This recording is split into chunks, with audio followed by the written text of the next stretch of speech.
ഇന്നലെ ദീപ്തി സീതത്തോടുണ്ടെങ്കിൽ ഒരു വീഡിയോ ഇട്ടിട്ടുണ്ടായിരുന്നു. അതിനകത്തുണ്ടെങ്കിൽ ദീപ്തി ഭയങ്കര വിഷമിച്ചിട്ടുണ്ടായിരുന്നു.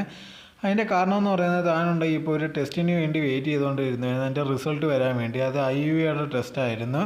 സോ IUIയുടെ ടെസ്റ്റ് വന്നപ്പോഴത്തേക്ക് അത് നെഗറ്റീവായിട്ടാണ് വന്നത്. സോ തനിക്കുണ്ടെങ്കിൽ ഇനിയൊരു പ്രഗ്നൻസിയുടെ കാര്യം കുറച്ച് പാടായിട്ടുള്ള രീതിയിലാണ് അത് വന്നിരിക്കുന്നത്. സോ ഇത് കേട്ടപ്പോഴത്തേക്ക് താൻ വളരെയധികം വിഷമിച്ചെന്നാണ് ദീപ്തി ആ വീഡിയോ പറഞ്ഞിരുന്നത്. താൻ ഒരുപാട് പ്രതീക്ഷ അതിനകത്ത് വെച്ചിട്ടുണ്ടായിരുന്നു. ഒരുപാട് പേരുണ്ടെങ്കിൽ തനിക്ക് മെസ്സേജ് അയച്ചിട്ടുണ്ടായിരുന്നത് ഒരു പ്രശ്നവുമില്ല, എല്ലാം ശരിയായിട്ട് നടക്കും, അങ്ങനെ ഒരുപാട് പേരുണ്ടെങ്കിൽ തന്നെ സമാധാനിപ്പിക്കാൻ വേണ്ടി മെസ്സേജ് അയപ്പിച്ചിട്ടുണ്ടായിരുന്നു. ആ സമയത്തുണ്ടെങ്കിൽ ഇതേ കണക്ക് അതൊക്കെ കാണുമ്പോൾ തനിക്ക് വളരെയധികം ആശ്വാസം തോന്നും, അതോടെ തന്നെ ഭയങ്കര വിശ്വാസമായിരുന്നു.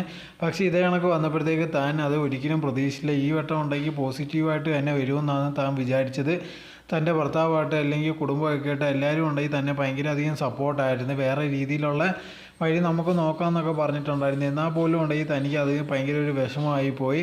എല്ലാവർക്കും ഉണ്ടെങ്കിൽ ഇതേ മുഖത്തുള്ള ഒരു ആഗ്രഹം എന്തായാലും കാണും, ഇല്ലാത്തവരായിട്ട് ആരും ഉണ്ടായിരിക്കത്തില്ല. സോ അങ്ങനെ ഇരിക്കുമ്പോഴത്തേക്ക് കാത്തിരുന്നിട്ടും ഇതേ കണക്കത്തുള്ള ഒരു നെഗറ്റീവ് റിസൾട്ട് വന്നപ്പോൾ അത് തന്നെ വളരെയധികം മോശമുള്ള രീതിയിൽ തന്നെയാണ് ബാധിക്കുന്നത്. തനിക്ക് അതിൽ നിന്ന് വെളിയിൽ വരാൻ കുറച്ച് സമയം എടുക്കുക, അതോടെ തന്നെ ഭയങ്കര ബുദ്ധിമുട്ടുമായിരുന്നെന്ന് ദീപ്തി ആ വീഡിയോ പറയുന്നത്. തീർച്ചയായിട്ടും ഒരുപാട് പേർക്ക് ഇതിനകത്തുള്ള ഒരു ആഗ്രഹം ഉണ്ടായിരിക്കും, ഇല്ലാതിരിക്കത്തില്ല. അവർക്ക് ഇതിനകത്തുള്ള കാര്യങ്ങൾ കേട്ടാൽ വളരെയധികം വിഷമം തന്നെയായിരിക്കും.